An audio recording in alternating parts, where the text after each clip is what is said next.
Movie की शुरुआत एक कपल निक और अंजी के साथ शुरू होती है, जो निक की फैमिली से मिलने और उनके साथ क्रिसमस मनाने के लिए लंदन आए हैं। निक अपनी फैमिली से मिलने के लिए ज्यादा एक्साइटेड नहीं लग रहा है, इसलिए अंजी उसे खुश करने की कोशिश करती है। जब वो पहुंचते हैं तो उस कपल का वेलकम निक की माँ बेथ करती है, जो अपने बेटे और उसकी गर्लफ्रेंड को देखकर बहुत खुश नजर आती है। निक फिर अंजी को अपने दादा से मिलवाता है, जिन्हें वो अदब से नमस्ते कहती है, लेकिन दादा कोई जवाब ही नहीं देते। कुछ लम्हों बाद निक के फादर टोनी नीचे आते हैं, लेकिन अपने बेटे से प्यार से बात करने के बजाय वो सबसे पहले ये पूछते हैं कि तुम 3 साल तक मिलने क्यों नहीं आए। अंजी मामला शांत करने की कोशिश करती है और टोनी को अपना इंट्रोडक्शन देती है, लेकिन वो भी उसके साथ बहुत रूखा बर्ताव करता है। थोड़ी देर बाद निक की बहन केट और उसका शौहर स्कॉट भी आ जाते हैं और खुशी से सबको ग्रीट करते हैं। केट काफी ज्यादा प्रेग्नेंट है और दावा करती है कि उसे फिक्र है, क्योंकि आजकल ज्यादातर हॉस्पिटल बाहर से आए हुए डॉक्टरों से भरे पड़े हैं। ये बात अंजी को फौरन बुरी लग जाती है, जो खुद एक डॉक्टर है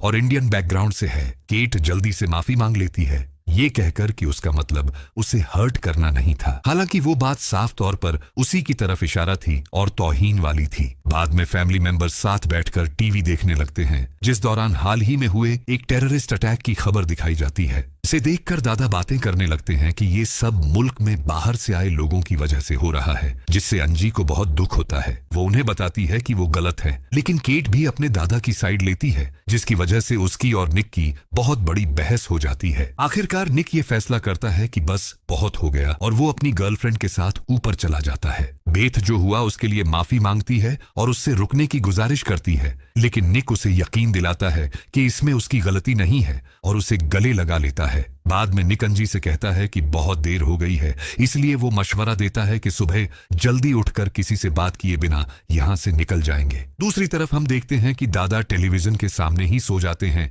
जो जल्द ही खराब होने लगता है। अगली सुबह निक और अंजी निकलने वाले होते हैं, लेकिन जब वो दरवाजा खोलने की कोशिश करते हैं तो देखते हैं कि वो एक काले मादे से ढका हुआ है। वो दूसरे दरवाजे और सारी खिड़कियां भी चेक करते हैं, लेकिन पता चलता है कि वो सब किसी चीज से सील हो चुके हैं। निक फिर एक कुल्हाड़ी उठाता है और उसे तोड़ने की कोशिश करता है, लेकिन उस पर एक खरोंच तक नहीं आती और जल्द ही बाकी फैमिली भी वहां आ जाती है, ये देखने कि क्या हो रहा है। वो पूरे घर को चेक करते हैं और उन्हें एहसास होता है कि सब कुछ बंद हो चुका है और बाहर जाने का कोई रास्ता नहीं है। टोनी ये थ्योरी देता है कि शायद बाहर कोई तबाही हुई है और हुकूमत ने उनकी हिफाजत के लिए उन्हें क्वारंटीन कर दिया है। वो टेलीविजन ऑन करते हैं और हर चैनल पर एक मैसेज आता है, जिसमें फैमिली को घर के अंदर रहने और आगे की हिदायत का इंतजार करने को कहा जाता है। टोनी अंदाजा लगाता है कि ये यकीनन कोई इमरजेंसी ब्रॉडकास्ट है, और जब वो अपने फोन और लैपटॉप चेक करते हैं तो उन्हें पता चलता है कि वहां ना इंटरनेट है न सिग्नल।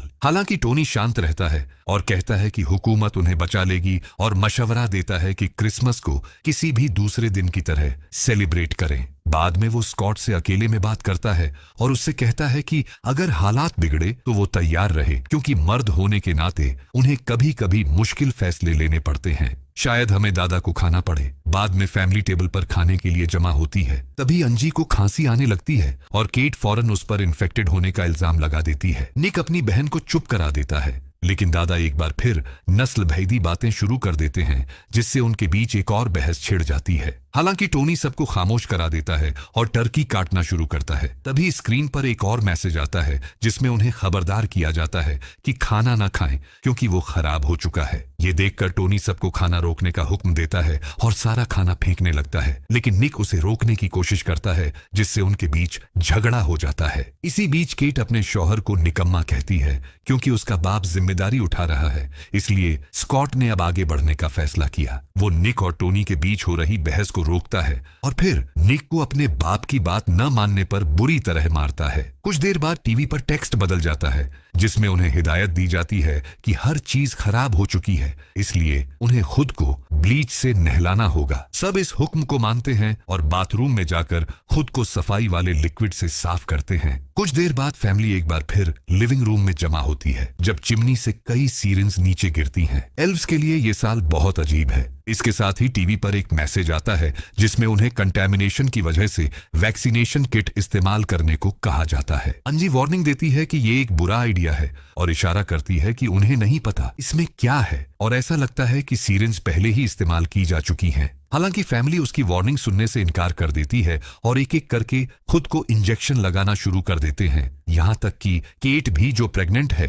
उसके बाद टोनी निक और अंजी को भी इंजेक्शन लगाने के लिए मजबूर करता है और कोई चारा न होने पर वो मजबूरी में मान जाते हैं। लेकिन कुछ ही देर बाद चीजें भयानक मोड़ ले लेती हैं जब अचानक दादा काले रंग की उल्टियां करने लगते हैं, जिसके बाद वो फर्श पर गिरकर मर जाते हैं, जिससे सब सदमे में आ जाते हैं। अंजी फौरन टोनी को इसका जिम्मेदार ठहराती है कि उसने उन्हें इंजेक्शन लगाने पर मजबूर किया, लेकिन टोनी कहता है कि शायद ये वैक्सीन उसके बाप पर उसकी उम्र की वजह से असर नहीं कर सकी। केट भी इस बात से इत्तेफाक रखती है और कहती है कि शायद वैक्सीन की वजह से दादा को एलर्जिक रिएक्शन हो गया, क्योंकि बाकी सब तो ठीक है। थोड़ी देर बाद टीवी पर एक और मैसेज आता है जिसमें कहा जाता है कि सीरिंज को दरवाजे के एक छेद के जरिए वापस कर दें। स्कॉट सीरिंज को उस छेद से अंदर डालने लगता है जो काली केबल्स के बीच में है, लेकिन जल्द ही उसे लालच होता है कि देखे क्या है। वो अपना हाथ उस छेद में डालता है और मदद मांगता है और एक डरावने मोड़ में वो केबल उसकी उंगली काट देती है, जिससे वो डर के मारे चिल्लाने लगता है। दूसरी तरफ हम निक और टोनी को देखते हैं जो दादा की लाश को चादरों में लपेट रहे हैं और यहाँ हमें पता चलता है कि टोनी इतना सख्त क्यों है। पता चलता है कि जब वो छोटा था तो उसका बाप उसे छोटी छोटी बातों पर मारता था, जैसे कि बाथरूम जाने की जिद पर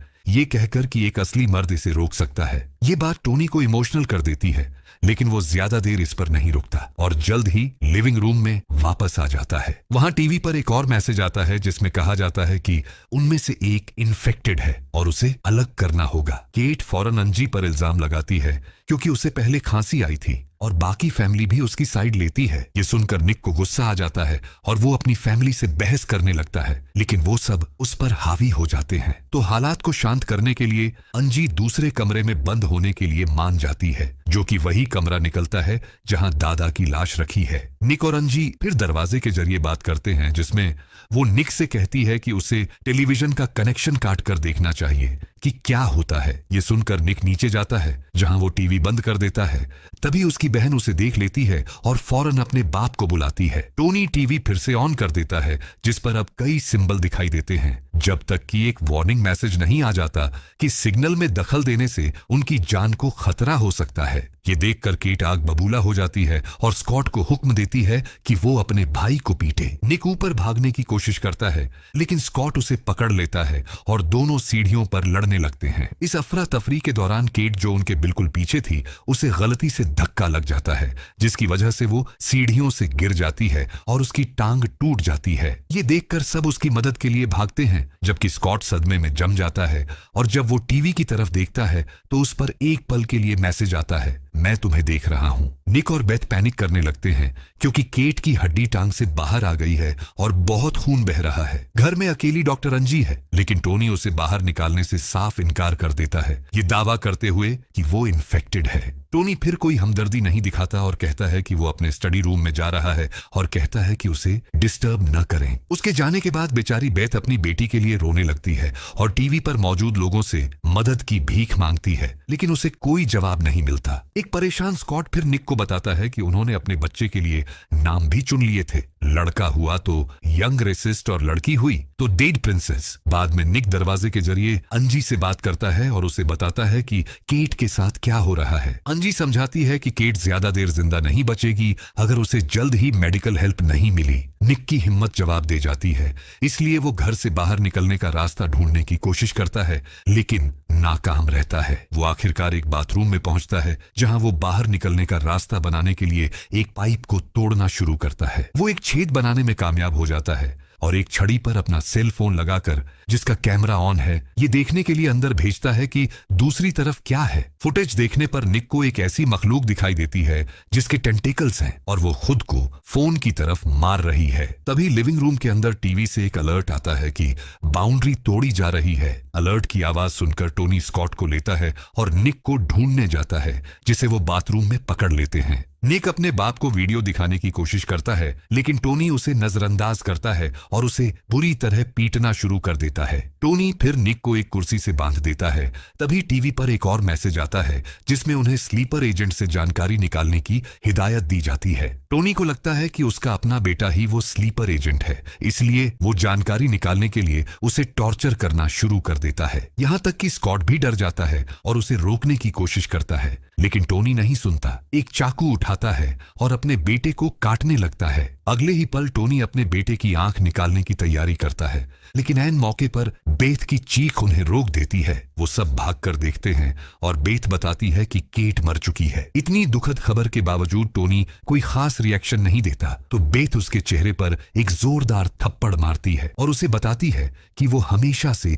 एक घमंडी शख्स रहा है और वो उससे नफरत करती है। दूसरी तरफ अंजी को कमरे में एक टीवी मिलता है और जब वो उसे ऑन करती है तो उसे वैसे ही सिंबल दिखते हैं जैसे पहले टीवी पर थे। अंजी फिर टेलीविजन को खोलती है और उसे अंदर कुछ ऐसा मिलता है जो उसे अंदर तक हिला देता है। जल्द ही टीवी पर एक और मैसेज आता है कि कमरा नंबर 1 में क्वारंटीन एक्टिवेट हो गया है, जिसके बाद केबल से काला धुआं निकलने लगता है। ये तमाम जिंदा बचे लोगों को पहली मंजिल पर वापस आने की हिदायत भी देता है। निक जल्दी से अपनी गर्लफ्रेंड को बचाने के लिए ऊपर भागता है, लेकिन दरवाजा बंद है। स्कॉट फिर उसे चाबी पकड़ाता है और निक अपनी गर्लफ्रेंड को कमरे से बाहर निकालने में कामयाब हो जाता है। दूसरे कमरे में उसकी मां फंसी हुई है क्योंकि धुआं बहुत घना है और उसे जला रहा है। निक उसे बचाने की बहुत कोशिश करता है, लेकिन बहुत देर हो चुकी होती है। बेथ उन्हें जाने के लिए कहती है इससे पहले कि कमरा फट जाए और वो मर जाए। अगले ही पल बचे हुए लोग लिविंग रूम में जमा होते हैं, जहां काला धुआं पीछे हटने लगता है। एक गुस्से में भरा हुआ निक टीवी का प्लग निकाल देता है, लेकिन वो फिर भी ऑन रहता है और उस पर कई मैसेज आते हैं कि मेरा दोबारा जन्म हुआ है और मैं मुक्ति लाया हूं। टोनी, जो एक कट्टर यकीन रखने वाला है, वो टेलीविजन को ईसा मसीह समझ लेता है और खुश होने लगता है और टीवी से कहता है कि उसे कोई इशारा दे। मेहरबानी करके जीसस अपने कई टेंटिकल्स के साथ मुझे रास्ता दिखाओ। उसी पल केट का पेट हिलने लगता है और अंजी को एहसास होता है कि बच्चा अभी भी जिंदा है और वो उसे बचाने के लिए सी सेक्शन कर सकती है। वो फिर निक को बताती है कि कैसे उसे अपने कमरे में एक टीवी मिला था, लेकिन जब उसने उसे खोला तो उसे अंदर एक दिल मिला, जैसे कि वो कोई जिंदा चीज हो। तभी टीवी हुक्म देता है कि उन्हें नवजात बच्चे के लिए कुर्बानी देनी होगी और यहां तक कि रूबी और लुइस नाम भी लेता है, जिससे स्कॉट इमोशनल हो जाता है। टीवी की इबादत करने के बाद टोनी और स्कॉट निक को कुर्बानी के लिए पकड़ लेते हैं, जबकि अंजी उन्हें रोकने की कोशिश करती है। वो स्कॉट से कहती है कि अगर वो निक को छोड़ दे तो वो बच्चे को बचा लेगी और स्कॉट आखिरकार मान जाता है। अगले ही पल अंजी सी सेक्शन करना शुरू करती है, जबकि निक और टोनी की लड़ाई जारी रहती है, जिससे वो फिक्रमंद हो जाती है। वो स्कॉट से भीख मांगती है कि अगर वो अपने बच्चे को बचाना चाहता है तो टोनी को रोके। तो स्कॉट दखल देने के लिए भागता है, लेकिन टोनी उसे कुल्हाड़ी मारकर जान से मार देता है। टोनी फिर अपने ही बेटे का गला घोंटने लगता है तो अंजी उस पर एक बोतल से हमला करती है, जिससे वो फर्श पर गिर जाता है। चूंकि वो अभी भी जिंदा है, निक टीवी को टोनी के सिर पर दे मारता है और आखिरकार उसे मार देता है। हालांकि खतरा अभी टला नहीं है, क्योंकि कुछ ही देर बाद वो टूटा हुआ टीवी खुद ही खड़ा हो जाता है और उसके अंदर से केबल्स का एक गुच्छा निकलने लगता है। घर की सारी खिड़कियां फट जाती हैं और वही केबल्स पूरे घर में दिखाई देने लगती हैं, जो टोनी की गर्दन के अंदर जाकर उसके मुंह से बाहर आती हैं। टोनी की लाश, जिसे अब वो मखलूक कंट्रोल कर रही है, निक के पास आती है और मांग करती है कि वो उसकी पूजा करे, वरना खत्म होने के लिए तैयार रहे। निक को एहसास होता है कि वो मखलूक उन्हें नहीं मार सकती, क्योंकि वो अकेले बचे हुए लोग हैं और उसे पूजा करने के लिए किसी की जरूरत है। वो फिर टीवी के अंदर उस मखलूक के दिल वाले हिस्से को तबाह कर देता है, जिससे एक बहुत बड़ा धमाका होता है, लेकिन उससे कुछ भी नहीं बदलता। आगे हम देखते हैं कि वो मखलूक अभी भी जिंदा है और वो अपनी केबल्स का इस्तेमाल निक और अंजी को फंसाने और उन्हें बेरहमी से मारने के लिए करती है। टोनी की लाश, जिसे अभी भी कंट्रोल किया जा रहा है, टीवी उठाती है और उसे केट की लाश के पास रख देती है। वो केबल्स केट की लाश को खा जाती है और सिर्फ उसका ढांचा बचता है और उसका नवजात बच्चा, जो कि हैरानी की बात है कि जिंदा है। टीवी पर फिर एक और मैसेज आता है जो कहता है, हेलो प्रिंसेस, मेरी पूजा करो। हालांकि उस बच्चे को यकीनन कुछ समझ नहीं आ रहा कि क्या हो रहा है। जैसे ही मूवी खत्म होती है, कैमरा पीछे हटता है और पूरे मोहल्ले का नजारा दिखता है, जिससे पता चलता है कि हर घर पर उन्हीं मखलूकों ने हमला किया है। ऐसी ही मजीद दिलचस्प और खौफनाक फिल्मों की कहानियां सुनने के लिए हमारे चैनल सुनो मूवी को जरूर सब्सक्राइब करें और बेल आइकन दबाना न भूलें।